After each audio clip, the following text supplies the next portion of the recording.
Di mana titik tidak masuk akalnya? Di mana titik tidak masuk akalnya? Aksara film passwordnya. Harimau, harimau, harimau, harimau Melaya. Hai guys, kali ini gue akan membawakan sebuah film tentang kisah muda Hitler yang ternyata memang benar beliau dari kecil tinggal di Bekasi. Dan tanpa berlama-lama lagi, mari kita gaskan. Sebelum Paman Berkumis gagal masuk ke sekolah seni, rupanya ia pernah tinggal di Bekasi dan menjabat sebagai builder kantoran di bidang meracik tenaga penangkapan Yahudi. Gua bukan rasis ya, nih. Cuman kan faktanya gitu cuy, fakta sejarahnya. Ya elah bercanda doang gua mah. Kalau Papa di PHK, terus nasib kita kayak gimana, Pak? Tenang, kita ke Jerman. Di sana babang bernama Player ini sebelum mengganti namanya menjadi Hitler, enggak, jangan Player anjing, kena dolar merah entar. Bernama Rico mencoba mencari jalan keluar dari gelarnya sebagai pengangguran. Mila, sebaiknya kita pulang kampung aja. Itu dia, dengan melakukan mudik ria ke rumah orang tuanya yang berada di Nganjuk bagian pedalamannya. Namun anaknya bernama Tessa tentunya menolak karena ia takut terkena pergaulan Son Horeng beserta tarian pembawa titel jametnya. Terlebih lagi, ya ini nih yang goblok. Tapi setelah dipikir-pikir, emang kita punya kampung ya? Kala itu Rico pun baru sadar kalau ia lahir dari batu letusan Gunung Krakatau. Tapi setelah mengingat di mana ia jatuh ketika letusan itu, mereka pun langsung gas melakukan perjalanan dinas menuju sebuah pedalaman di daerah Jatim. Dan setelah berjalan beberapa ribu kilo, akhirnya mereka sampai di sebuah rumah tua yang dulu bekas kerajaan Pajajaran. Dan kini mereka harus membersihkannya sampai berubah menjadi jajar genjang. Ya ampun, Pak. Ini sih rumahnya nggak layak ditempatin. Nah, untuk makan, kebetulan Rico masih memiliki ladang yang bisa ditanami gandum sampai terbentuk koko crunch selalu dijual di supermarket. Begitu juga dengan Mila yang ternyata masih memiliki simpanan meskipun cuman berbentuk es kiko. Di malam harinya, karena ini rumah bekas kerajaan Pajajaran, tentunya suasana mistisnya masih ada seperti backsound prajurit yang lagi tawuran serta suara gamelan. Kebetulan di era itu belum ada sound system. Suara gamelan. Curiga di luar rumahnya udah ada artis mulet kerasukan kodam. Dan tanpa ada suara sinden lengser wengi, Tessa pun mencoba mencari sumber suaranya, namun tak ada satupun orang di luar rumah. Sehingga ia memilih untuk memaksakan tidur meskipun suara gamelannya masih terus terdengar. Wah, kamar Tessa bener-bener vibes tutur tinular sekali ya guys. Nah, di pagi harinya, Tessa bilang kalau ia mendengar suara gamelan yang suaranya seperti lirik garam dan madu berasal dari sebuah pandopo kosong di depan rumahnya. Pandopo apaan? Coba. Mendengar tutur itu dari anaknya, Rico langsung melarang anaknya untuk keluar rumah apalagi mendekati pendopo angker depan rumahnya yang konon di sana bersemayam sebuah kodam bernama Bahlul yang selama ini menyusahkan masyarakat. Ketika di kamar, Tessa yang lagi teleponan dengan temannya untuk minta transferan diamond gratis pakai Bliskin, tiba-tiba sinyal di rumah itu hilang seketika seakan-akan rumah itu mengcosplay ke zaman Angling Dharma. Terlebih lagi suara gamelan itu kembali muncul meneror Tessa yang sendirian di rumah. Alhasil ia langsung OTW ke tempat bapaknya, tapi malah mendapatkan teror dari seorang nenek-nenek yang menganggap Tessa anaknya yang bernama Jana. Ibu cuma mau bicara sama Jana. Ada Jana di sini, Bu. Curiga gua Janah udah meninggal terus diekstrak jadi kodamnya Tessa. Nah, di malam harinya suara gamelan itu kembali terdengar tapi ketukannya sekarang seperti lagu reggae. Dan dengan mata telanjang tanpa indera keenam apalagi indera ketujuh, Tessa pun melihat seorang penari yang ia kira lagi kesurupan kodam seperti FYP di TikToknya. Tapi saat didekati, aduh. Siapa kamu? Udah tahu hantu malah dideketin. Tessa pun langsung ketar-ketir mengadu ke kedua orang tuanya, namun sayangnya mereka sama sekali kagak ngelihat siapa-siapa ketika melakukan pengreviewan ke halaman rumahnya. Ya, beginilah hantu di Indonesia, muncul pas ada satu orang doang giliran rame-rame ketar-ketir. Anjing, gue lagi sendirian lagi. Di pagi harinya ada si nenek dengan cucunya yang sedang study tour ke rumah Rico untuk mencari Tessa yang ia masih kira itu adalah Jana. Enggak, nenek cari Jana. Jana ada di dalam. Jana! Namun untung ada cucunya yang udah tahu neneknya gila, ia pun langsung membawa neneknya untuk pulang. Sementara di dalam, Tessa pun mulai bingung kenapa ia dicap dengan nama Jana. Tapi kedua orang tuanya seperti menutup-nutupi hal itu dari Tessa, seakan-akan mereka menyimpan sebuah misteri yang menyebabkan rumah ini menjadi berhantu. Tapi aku jadi makin penasaran deh. Apa Jana itu ada kaitannya sama aku ya? Merasa ada yang nggak beres, Tessa pun menemui si nenek gendeng ini dan setelah menggerapa-gerepe di bagian wajahnya, kini ia pun baru sadar kalau woman di hadapannya bukan Jana. Sebenarnya Jana itu siapa ya, Nek? Dimana ketika ditanyakan Janah itu siapa, si nenek pun bilang kalau jawabannya ada di pandopo besar di depan rumah Tessa yang setiap malam selalu menghasilkan suara gamelan. Tapi emang bener cuy, malam di kita, pagi di mereka. Makanya emak-emak selalu larang jangan main jam 12 siang apalagi maghrib begitu cuy. Tapi gue ngarang aja sih. Nah, ketika malam hari, babang bernama Jaka pun menunggu kehadiran Tessa di depan pandopo sendirian, sedangkan saat Tessa keluar, suara pintunya pun terdengar oleh orang tuanya yang langsung panik takut rahasianya selama ini kebongkar. Alhasil saat Tessa ingin masuk ke dalam pandopo, datanglah bapaknya yang langsung menceramahinya karena mengira Tessa ingin diajak mengwik-wikan Ria oleh Jaka sampai mengajaknya masuk ke dalam pandopo. Ya elah. Tinggal jelasin aja siapa itu Janah pakai nyari tahu ke dalam pandopo segala, anjing ribet banget kayak perekonomian di Indonesia. Waduh. Saat Riko masuk ke kamar, ia pun akhirnya mendengar suara gamelan. Siapa yang main gamelan malam-malam begini? Ya mana tahu. Dan saat diintip oleh Mila dari jendela, ia pun terkagetkan melihat penampakan Dayang-Dayang Kadita sedang mengereok depan rumahnya. Namun lagi-lagi saat disamperin oleh Riko, Dayang Kadita pun seketika menghilang dari line. Mana penarinya, Mas? Kala itu Mila pun melihat sebuah tulisan.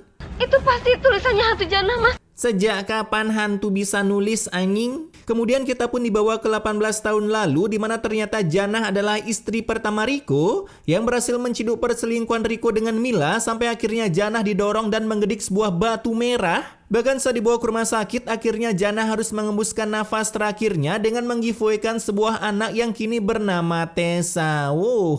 Gua kira Tessa anak Mila. Nah, ketika pagi, akhirnya kini Mila mendapatkan teror berupa outfit sinden kemarin yang ngereok depan rumahnya berada di atas kasur. Kala itu datanglah Riko untuk mengreview apakah benar outfit ini milik Janah dan selesainya mengreview.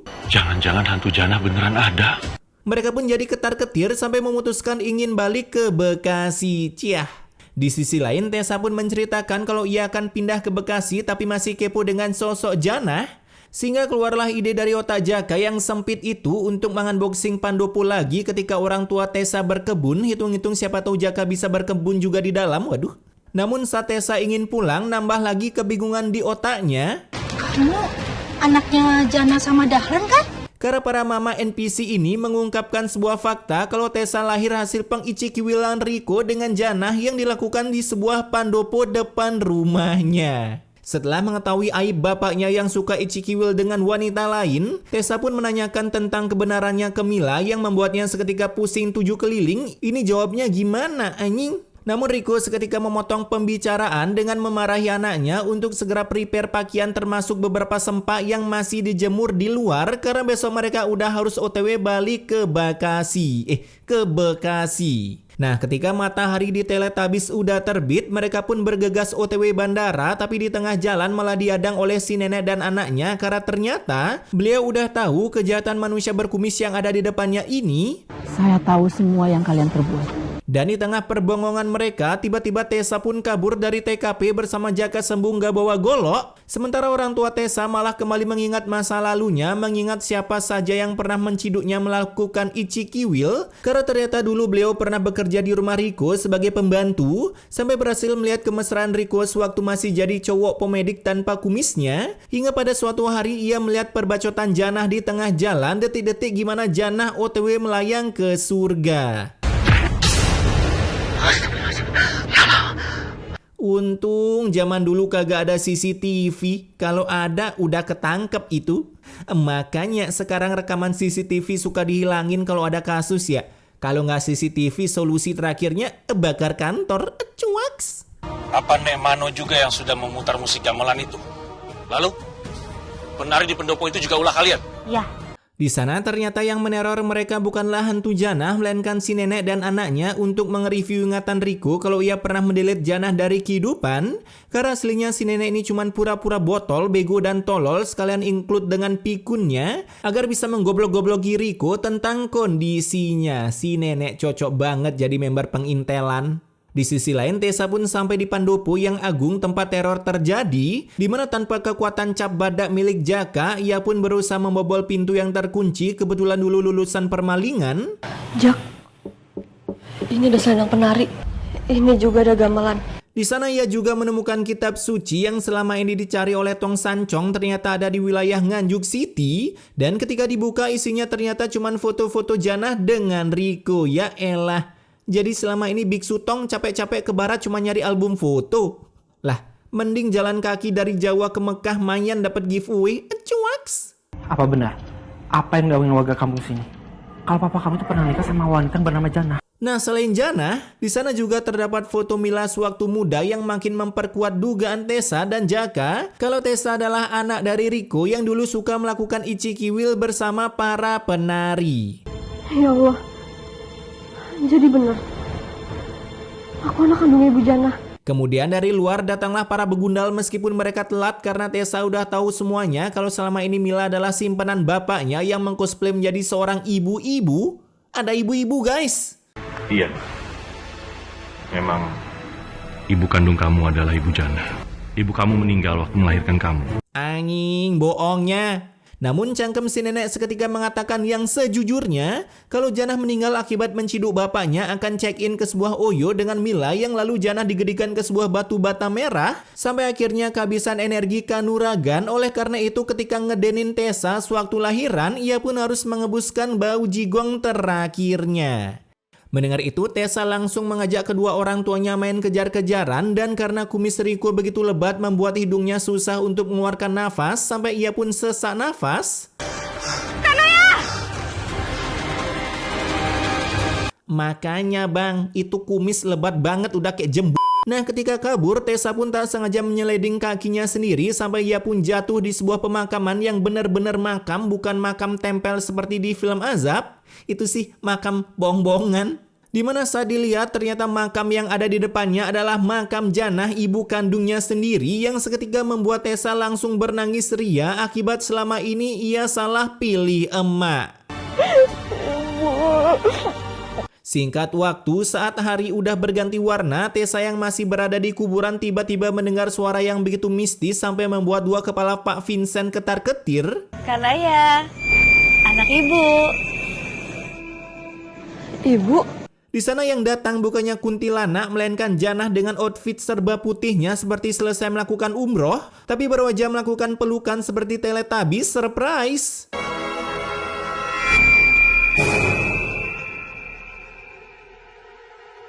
Anjos, cuman film horor Indo yang punya efek hantu bisa pakai spell Arrival. Tak berselang lama, Tessa pun terbangun karena rupanya ia udah ketiduran di makam emaknya sampai tengah malam akibat Mang Broken Home kan. Wadaw, para setan pun ketar-ketir menakuti Tessa karena yang ditakuti Tessa udah terjadi cuy. Kehilangan ibu serasa dunia udah hancur. Nah di malam itu juga Tessa datang ke rumah Jaka untuk cerita kalau ia udah tahu di mana makam ibu kandungnya yang udah selama 18 tahun. Sekalian ia bilang kalau ia tak akan pulang menemui kedua orang tuanya yang kesanggurutan itu, sehingga Jaka langsung mengundangnya ke dalam rumahnya untuk makan bareng dan tidur bareng, dan tidur di kamar yang berbeda. Ini sayurnya ya. Di tengah pencaplokan makanannya, si nenek pun menceritakan sejarah singkat tentang kerajaan Pajajaran yang kini menjadi tempat tinggal Tessa, sekalian tentang ibunya yang dulu menjadi top global penari sampai beliau disuruh menari untuk pembuatan video klip Lengser Wengi. Hasil mendengar cerita itu, kini Tessa ada niatan untuk belajar menari sekalian meneruskan cita-cita emaknya yang ingin membuat sekolah tari, agar ketika Sono Horeng datang meramaikan kampung, para penarinya bukan abal-abal seperti yang kalian lihat di sosial media. Kalau tari Sono Horeng mah tari pemikat kebirahian anjing. Kemudian di pagi harinya saat jantung Riko masih mendak-dikduk makebar meling tiba-tiba pasukan Ladusing melakukan gerbek rumah Pajajaran untuk menangkap Riko dan Mila atas pendeletan nyawa Janah yang udah 18 tahun kasusnya belum terungkap. Buset dah, 18 tahun anjing, giliran kasus 18 plus gercep banget. Kanaya, kok kamu tega sih? Mau menjarain orang tua kamu sendiri? Kala itu mereka pun langsung melakukan adegan kejar-kejaran yang dimana karena stamina para Ladusing begitu lemah, olahraga. Mereka pun berhasil kabur sangat jauh, tapi tiba-tiba terjadilah gempa bumi karena editor film Azab tak sengaja join ke dalam proses pembuatan film ini. Sampai akhirnya Riko pun terjatuh ke sebuah liang lahat sambil memegang dadanya, sehingga barulah para ladusing berhasil mengamankannya, tapi si Riko malah udah duluan berpindah alam.